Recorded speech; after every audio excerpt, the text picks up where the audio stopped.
Hey guys, welcome to another 10 at 10 for October the 14th. We were talking about 10 today, but we're going to actually have 20 at 10 a.m. today. And you know, before we jump right in, we've got an open house coming up on the 25th that y'all need to make your plans now. Yeah, guys, we got a lot of things happening here at Mr. Maple. We keep things busy for you.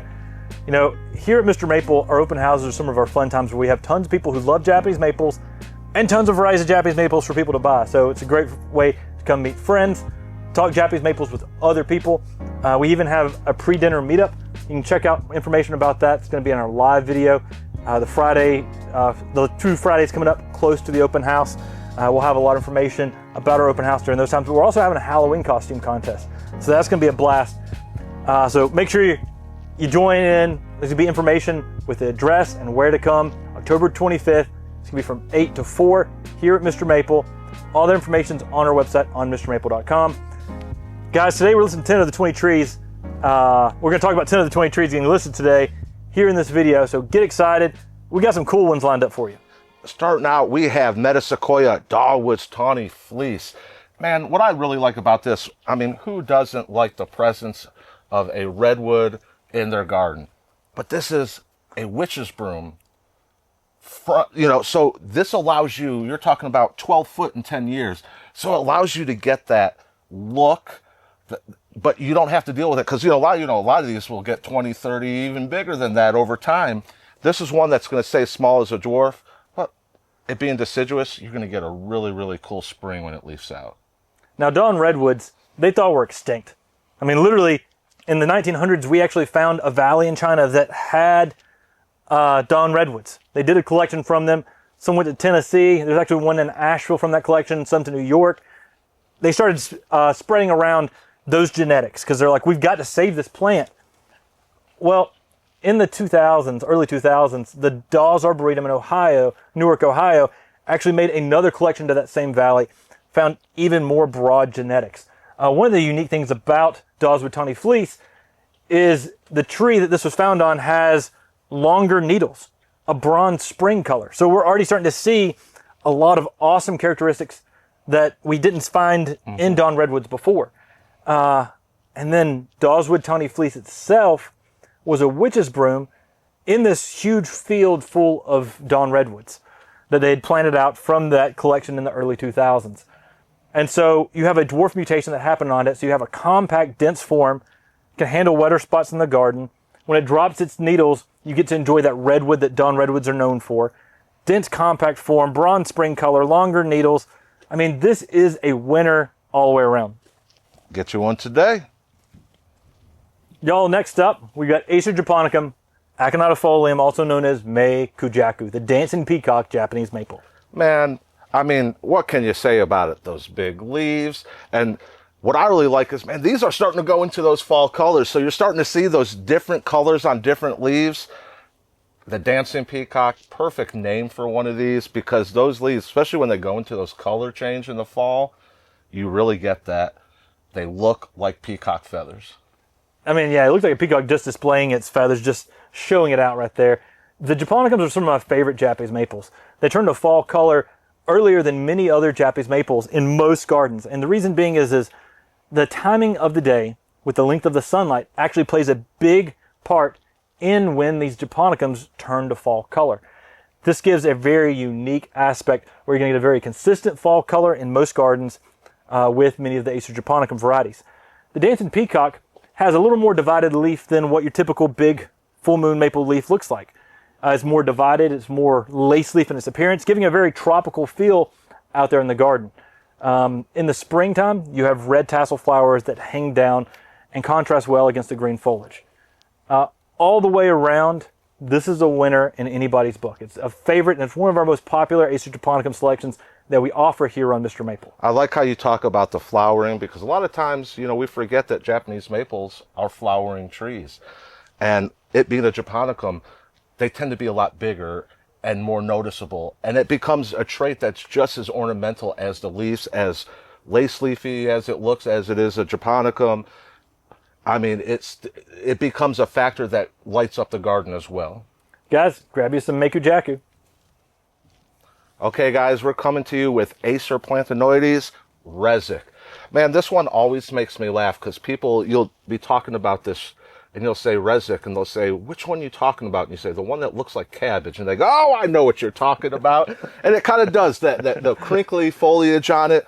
But what I really like about this is one of those vertical interest trees in your landscape. It gives you that real vertical, straight up, and just that unique crinkling of those leaves gives it just such a dynamic look. Now, there are many different forms of dwarf compact Norway maples in the trade. There's Carlton, Standfast. Rezek was the very first. Ed Rezek is was a plant pioneer in the Northeast. And there in Connecticut, he would grow a lot of unusual plants. Well, he started collecting seeds off of an Acer platanoides around his neighborhoods. And a small percentage of the time, he would find a mutated seedling, and one of those became Acer platanoides Rezek. It was one of the very first dense, compact Norway maples in the trade. Now, platanoides Rezek has that tightly layering habit, almost like a Macawi Etabusa, but in a Acer platanoides, a Norway maple. It has those larger leaves that crinkle and curl. Now, the unique thing about Rezek is it doesn't have the Macawa form.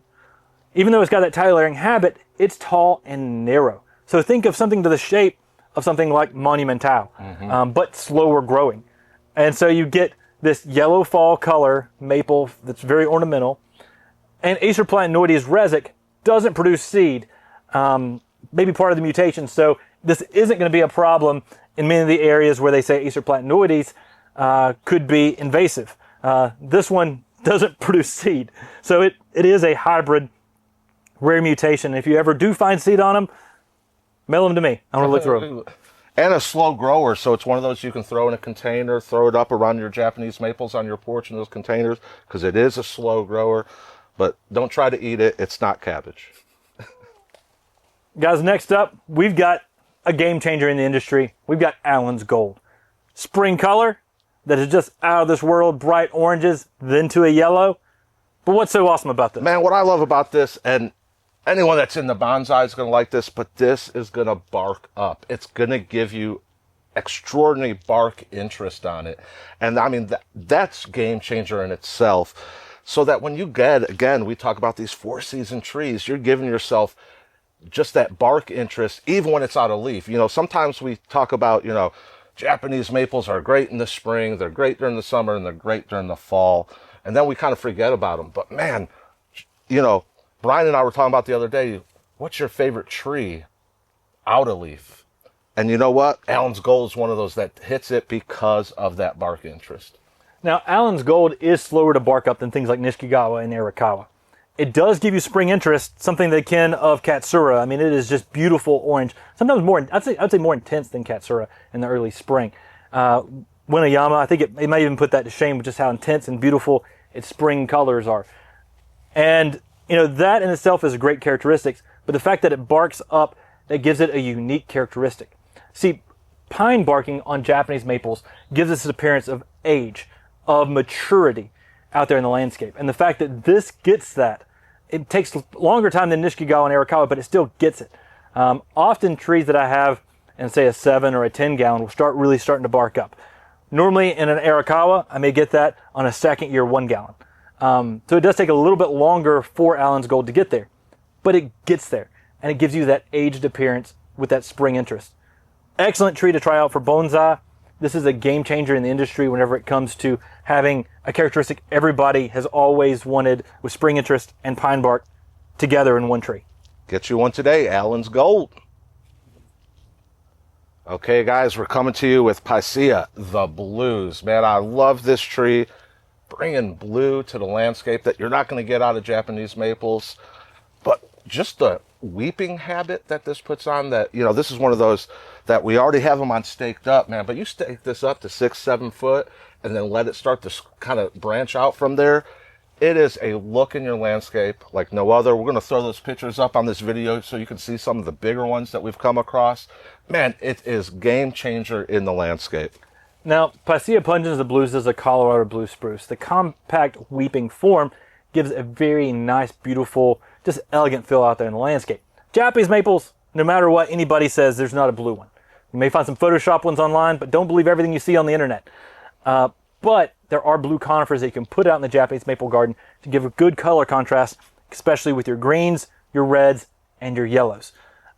This one does it in a dynamic way with that strong weeping habit. I do recommend staking up the blues at an early age. Get a more terminal growth growing more upwards, and then letting it cascade for that dramatic weeping habit. And, you know, like we say, this is a true blue in the landscape. So throw a coral bark in front of this, and it's going to play off each other during the winter. And, I mean, just a fantastic tree. You don't want to miss the blues. Guys, next up we have Acer palmatum, Uncle Ghost. Now, the Ghost series by Talon Buckholt started off with First Ghost, as the one that first got the first Ghost name. Purple Ghost was actually before it, but it had a DG 1992 or something on it. And so, you know, it was in the display garden, hadn't have a name. He found First Ghost and realized, hey, I've got a series. Now, the Ghost series name didn't actually come about by Talon. It came about a writer in Oregon that was doing a write-up on the new plants that Talon was introducing, and that writer coined it the Ghost series, and that's what we know today. Uncle Ghost has that reticulated variegation that we love about many of the Ghost series. And what I mean by reticulated variegation are the veins are very prominent in the leaf, especially in the springtime. That's probably when they're at their most intense, but you can still see it even late in the season, where you see the veins of the leaf are one color, and the rest of the color is almost a different leaf. And that is really what makes the term reticulation stand out as a unique style of variegation. What I really like about this one is just the habit and the form of it, where you get something like Purple Ghost, which is more upright. This is going to give you more of that semi-pendulous, and I really like that, you know, this being Uncle Ghost, you get some of those kind of purple colors in it like you do some of the other Ghost series. Yeah, and you're really starting to see some of that happening right now, where the branches go up and then sort of spread outwards as it's continuing to go up. And that's that upright yet semi-pendulous habit we're talking about. Uncle Ghost gives you some intense colors in the spring of some pink reds, just with some brilliant lime greens in there as well in the early spring, that are some of the most intense colors on any of the Ghost series members. Uncle Ghost is one of the more uncommon members of that Ghost series. So while Purple Ghost and First Ghost and Sister Ghost and Amber Ghost may be a little more common in the trade, Uncle Ghost I would list as uncommon. It's not as frequently found and hasn't been mass produced to the levels that those other ones have. A unique tree, great container plant. Give it some protection from the hot afternoon sun to hold that spring reticulation longer throughout the season. And go ahead and get you an Uncle Ghost today. Complete that Ghost series garden. Okay, guys, we're coming with Acer palmatum, Jim's Memory. We're talking about a dwarf, zones 5 through 9. But what I really like about this, especially what we're offering today, we list this as 3 to 4 foot in 10 years. So look at this size already, ready to go in the ground for those smaller compact sizes in your garden. Jim was a maple hero of ours. I got to visit his place, Don Schmidt Nursery, years ago.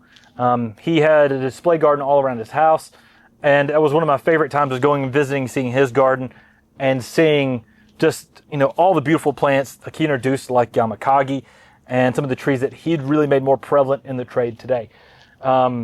Now, Jim passed away, and our good friend Bob McCafferty, who's found so many witch's brooms, had found this one and named it after Jim, and named it Jim's Memory. The compact red witch's broom is an easy tree to use in the landscape today. And I like it also because for something that is a witch's broom and small like that, the leaves seem to be a lot smaller than other trees and really kind of fills in and just makes this great presence in the garden. Now, I'd say it's most similar to something like Hime Sojo. You see really small leaves. You see a lot more twist to the foliage on Jim's Memory. It's got a compact form, a good cherry red color on the spring too. The cherry red new growth on this really distinguishes it from many other trees like Hime Sojo, which may have more maroon. Compact form in that 3 to 4 foot range, zones 5 through 9. A great container plant, great for those small places in the garden. Great companion plant to something like Pink Princess or my always favorite Summer Gold.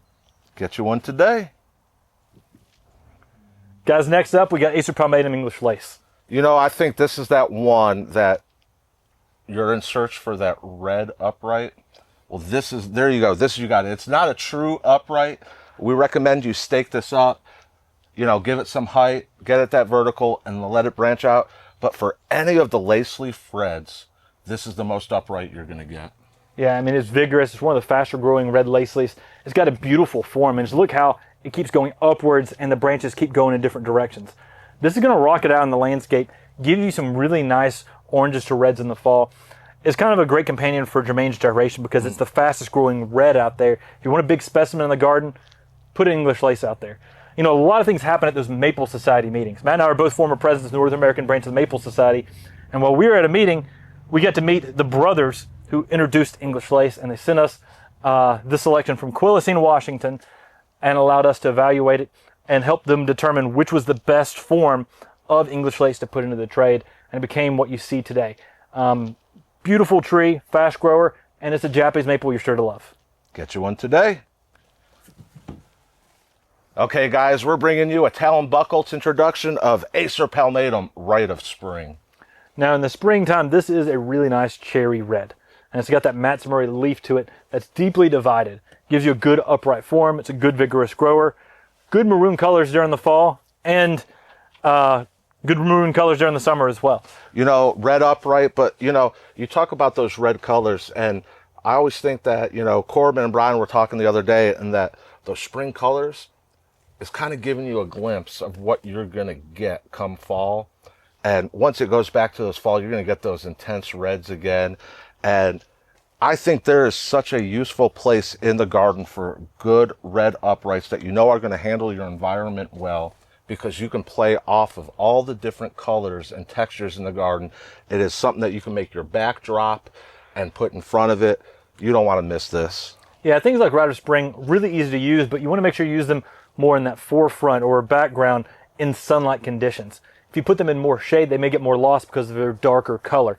If you put this tree in a situation where the sunlight can really beam off of it, contrast against some greens or some yellows, it's going to really show off to its full extent. And I think these leaves are also a little bit more serrated than a lot of the other red uprights that you see out there. So it really, really, really gives a good contrast to the other red uprights that are out there. Grab this little offered Talon Buchholz introduction today. Now, guys, before we start talking about this last tree, you could probably guess it. But first, I'm going to make sure you come to our open house. October 25th, 8 a.m. to 4 p.m. Tons of plants, tons of Japanese maples. And there's going to be tons of people who love Japanese maples just like you do. It's a great time to meet friends who are into your same hobby.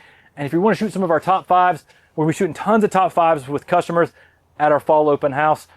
And on top of that, y'all, we got a Halloween costume contest. Think of some fun, creative Halloween costume ideas, and you could win some cool Japanese maples. Man, look at the size of this Acer Oliveranum Hot Blonde. Look at the size of that. People are always like, bigger size. We want to see bigger size. Well, not only are we going to show you bigger size, we're going to offer them to you today. Yeah, guys, we've got 7 gallons of Acer Oliveranum Hot Blonde that'll be shipping out. It's vigorous, it's yellow, it's heat tolerant. It leaves out late, so it avoids layer types of frost, and it's got amazing oranges and reds in the fall. Man, I think that is the kicker, man, when it leaves out with those pinks, and then you kind of go to that yellow before it kind of gets to that green stuff, and then goes back to that intense red. You know, I've heard you say it, and I've heard other people say it. Man, this is going to give Osakazuki a run for its money in the fall, and seeing it with my own eyes, it truly does. It's vigorous. It gets out there. It makes yellow presence out there in the landscape, especially during the summer time frame. That means you've got a tree that's going to be getting 12 feet in 10 years, just giving you some brilliant yellow color out there in the garden. Yellow brings out all the other colors in the landscape. Hot blonde is heat tolerant. It can handle the sun, where many of the yellows need protection from the hot afternoon sun. Pair this out there with something like that Rite of Spring we talked about earlier, and you're going to make a dynamic garden very easily because of all the color that hot blonde will provide. And when you say that heat tolerance, you know, we've been down to Texas and seen this grown in Texas in full sun, in that heat, eating it up. This is the real deal superpower right here. So, and I love that, that our maple brethren and sisters in those hot locations can bring that awesome Japanese ornamental feel to their landscape. Guys, that was 10 of the 20 trees getting listed today at 10 a.m.